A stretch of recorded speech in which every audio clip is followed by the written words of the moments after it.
here today for the purposes of meeting notes. I'm just going to do roll call, and then I'll turn it over to one of you to actually open the meeting, and you can decide which one of you actually wants to do that. So Will Allen? Present. Jeff Lewis? Present. Jim Wiseman? Present. Thank you. That is all three of our technical review committee members. If one of you would open it. You're Sure. up, Jim. Yeah, we're here to review the proposal for the Lake County Convention Center with the City of Gary. So yeah, we've got a submission that we're going to review together and score. Just to recap our process so far, you remember that we met last year to issue a request for qualifications. That was an open process. When we received our responses to that qualification packet, we received one bid package from AECom Hunt, AECom design team, and also including Powers and Sons on that. The design build state statute requires that whenever we receive one proposal, we need city council approval to issue them a request for proposals. Last month, the city council approved that process to issue one proposal.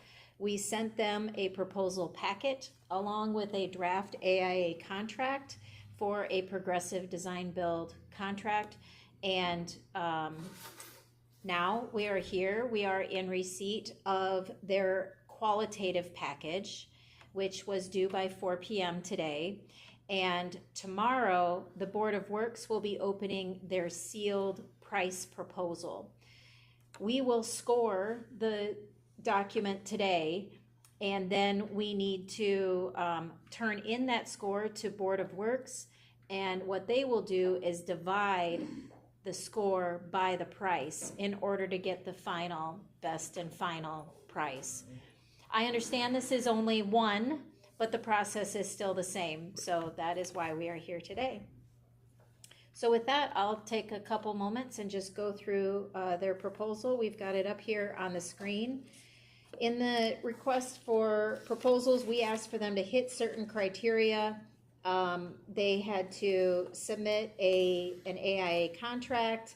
They needed to submit a concept design, an operations, maintenance, and long-term durability statement, community and minority firm participation commitment, and we asked for them to follow the instructions. So we'll score against that specific criteria. So with that, let's get into their executive summary.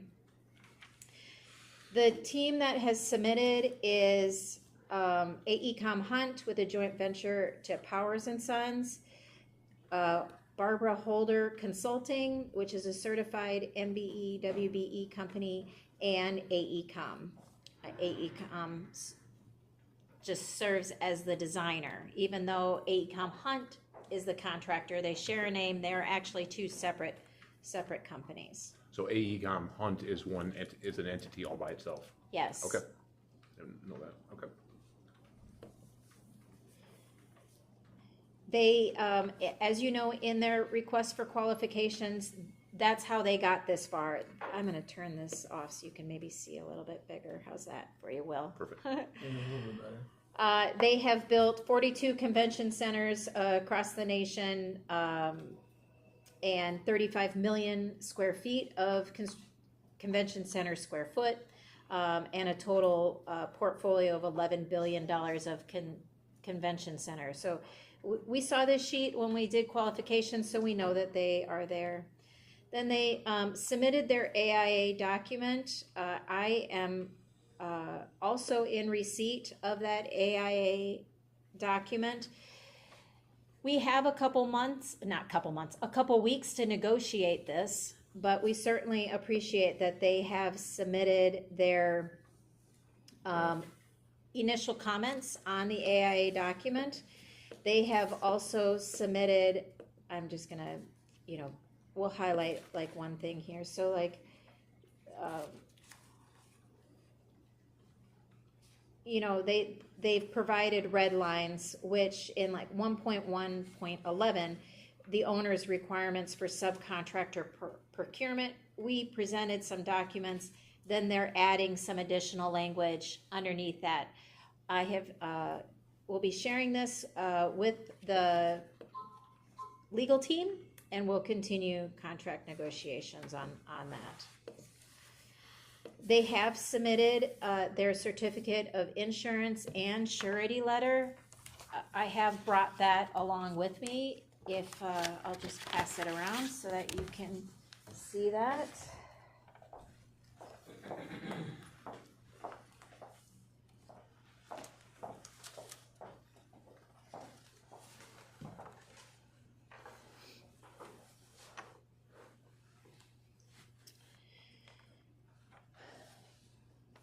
So these criteria, what we've gone through so far, are all underneath the response criteria and format of the AIA document, where it is the actual contract, the certificates of insurance, the letter of surety.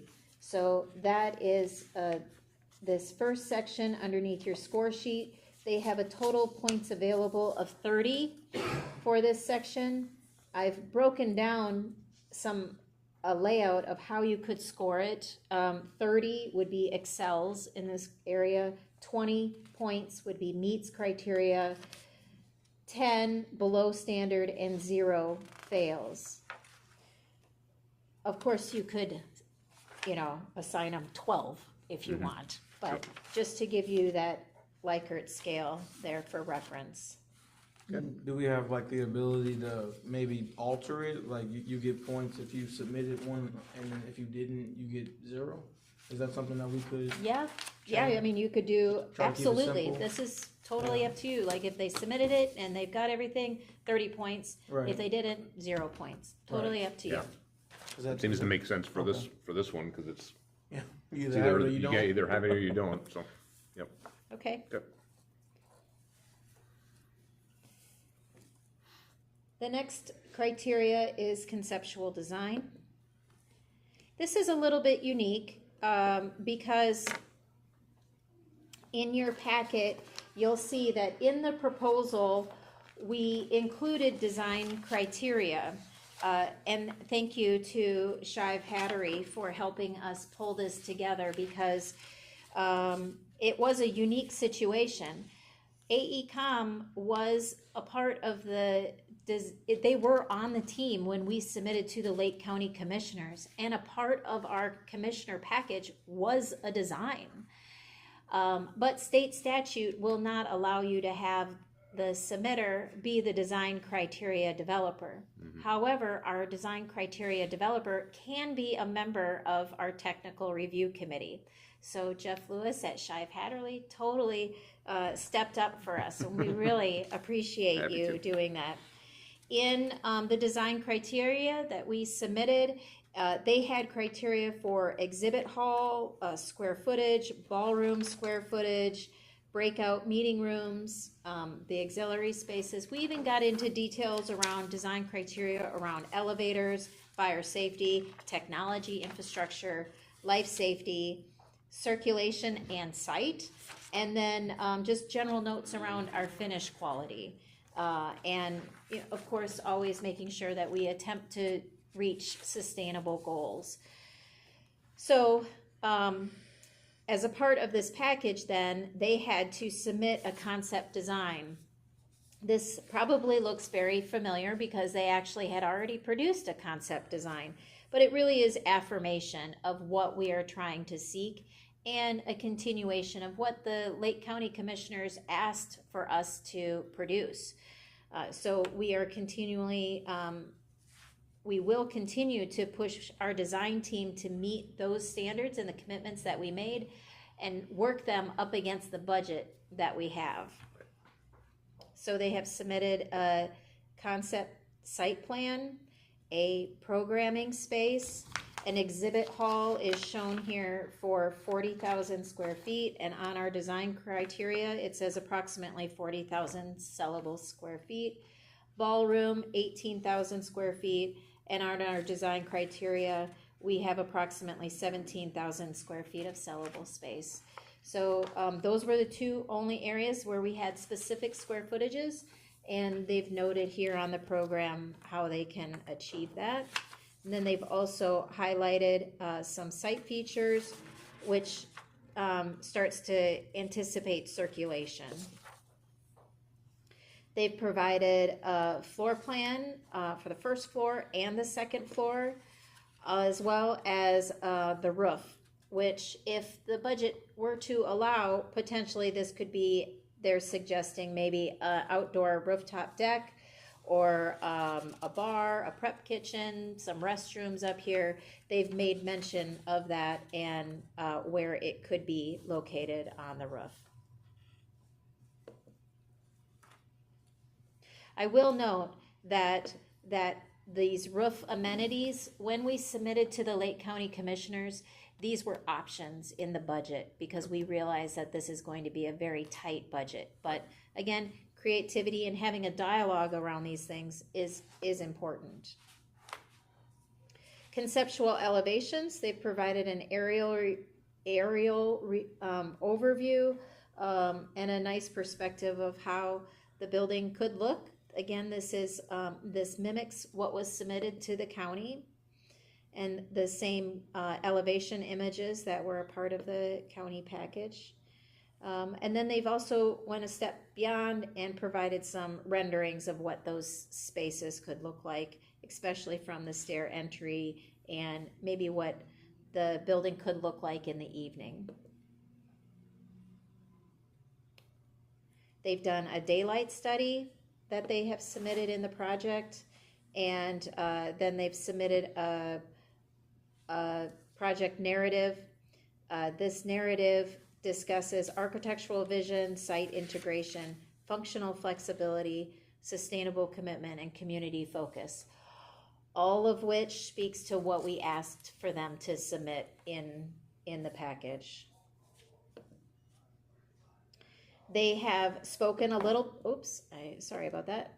They have spoken a little bit about the building envelope, specifically the front facade and the back of house. How are they going to manage food services, the roof system, and how structurally we can manage this facility. I'm happy to, if I'm touching highlights, so if you have fine. any details on any questions here. They've also in their project description indicated material codes, which comes down to structural steel load performances and things like that. They've highlighted the building code risk category. This is a risk category 3. This is due to the large number of occupants. So that's why it would be in that category.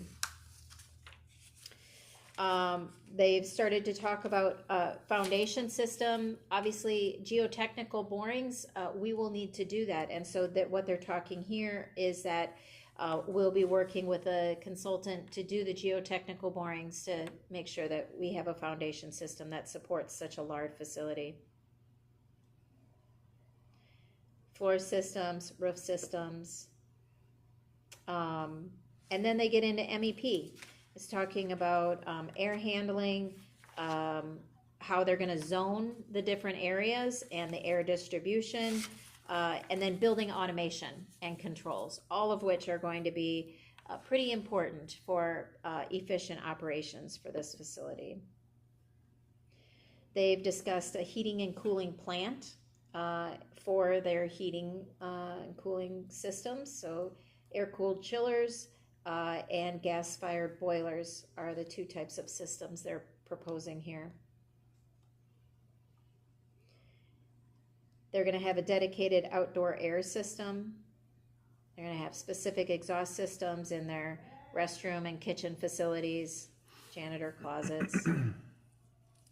Power distribution, they are anticipating a medium voltage utility feed for this project. I have already started conversations separately with NIPSCO in anticipation for this build. So sometimes we have lead time. So once This project is awarded. NIPSCO will be put into contact with their MEP time. We can talk about schedule. I know that's one of the requirements here in this package, so talk about schedule. So then they talk about lighting and power distribution, emergency egress lighting, all of which are required by code. Telecommunications, plumbing, sanitary, sewer systems, natural gas. I think the to shorten it up, they've included MEPT, which is mechanical, electrical, plumbing technology, and how they're going to handle those systems. Perfect. So that is all underneath your conceptual design and how they're going to approach those systems. And like I mentioned, I'm happy to speak to any of those things. On the sustainability, they mentioned that they anticipate designing to the LEED Silver criteria, which features energy recovery systems, demand-controlled ventilation, submetering for major energy uses, and water-conserving fixtures. And then they have also noted that they will seek out opportunities for solar and EV charging to set up for future EV charging systems. Cool. Any questions on that section? Nope. Pretty detailed. Okay. Yep. Then we've got operations, maintenance, and long-term durability.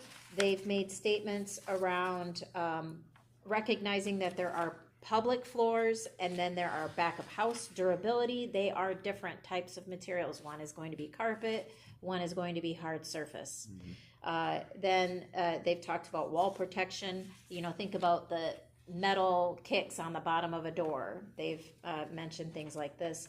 Considerations to conserve energy during operations, and highlighting an entire page towards sustainability and minimizing energy consumption. Looks like they've already started doing some early modeling.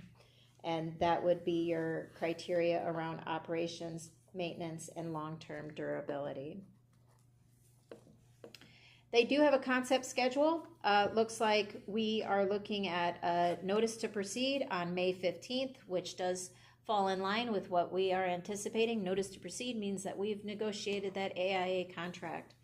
June 14th, they have, in design build, we can start construction and design at the same time.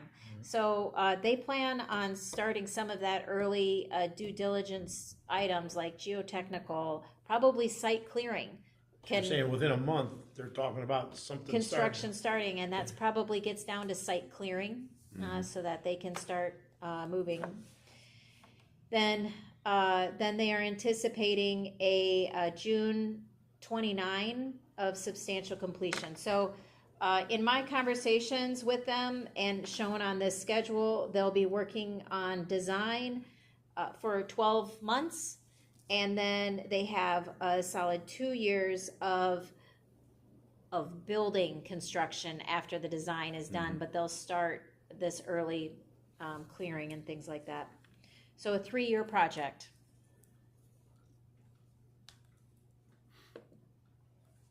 And then they've broken it out by discipline. That's great. Yep.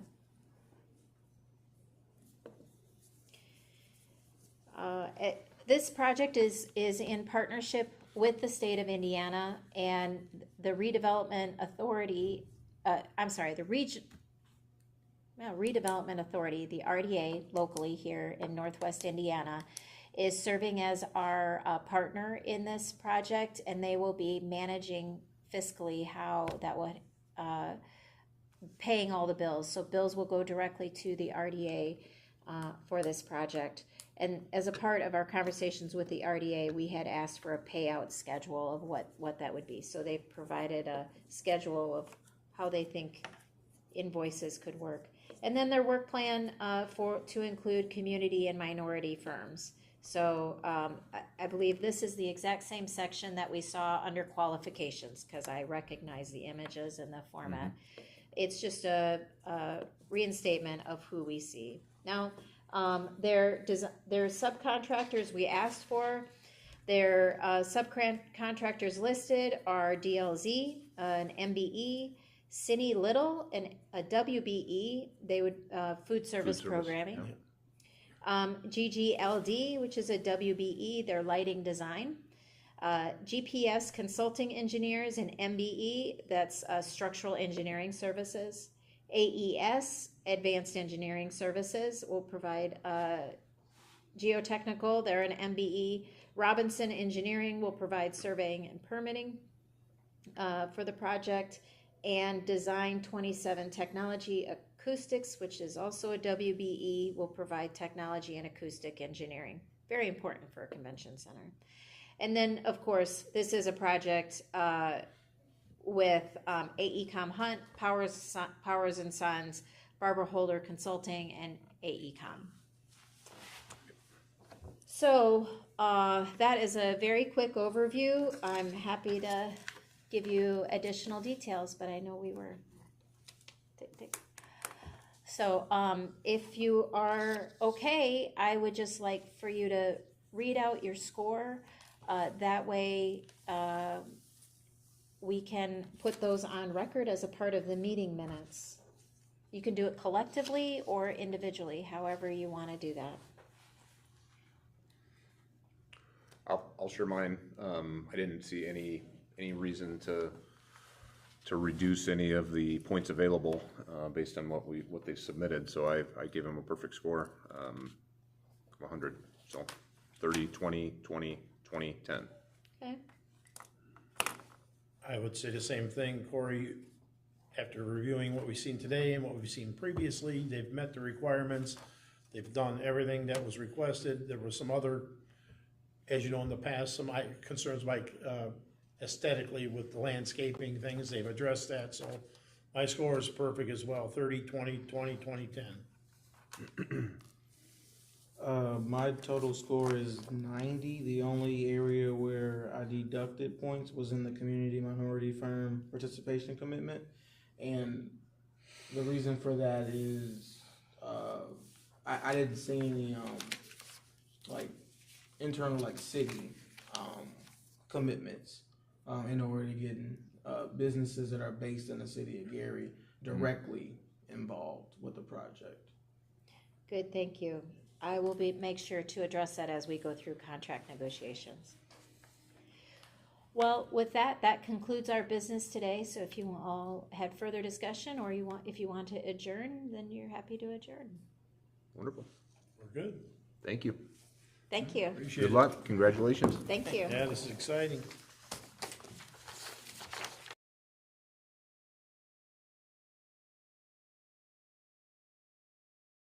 The obstacles we've overcome and the vision for our future. 2026 State of the City Address. Join us at Embassies of Christ, 4285 Cleveland Street at 2 p.m. Reserve your seat on Eventbrite or watch live on Facebook and YouTube.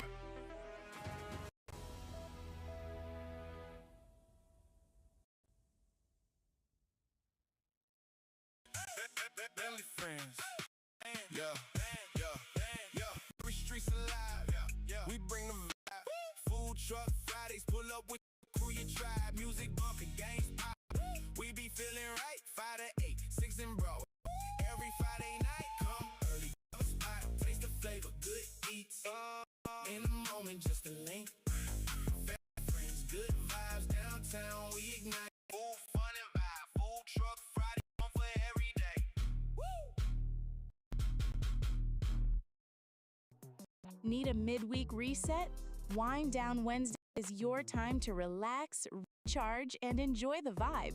Experience live music, great food, and a smooth atmosphere right here in the city of Gary. Turn your Wednesday into a moment worth enjoying. Gary, summer just got epic. The Greater Gary Music Fest. One night of music, vibes, unforgettable energy.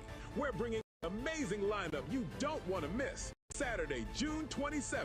Stay tuned, mark your calendar, and experience the hottest concert of the summer right here in Gary. Gary, this is your moment. The 2300 Jackson Street Block Party is here. Saturday, August 29th through Sunday, August 30th, from 12 p.m. to 7 p.m. We're taking over Roosevelt High School, 730 West 25th Avenue, Gary, Indiana. Food trucks, live music, games, community, 2 full days of energy, culture, and family fun. The 2300 Jackson Street Block Party, only in Gary. 2300 Jackson Street. The city of Gary is on the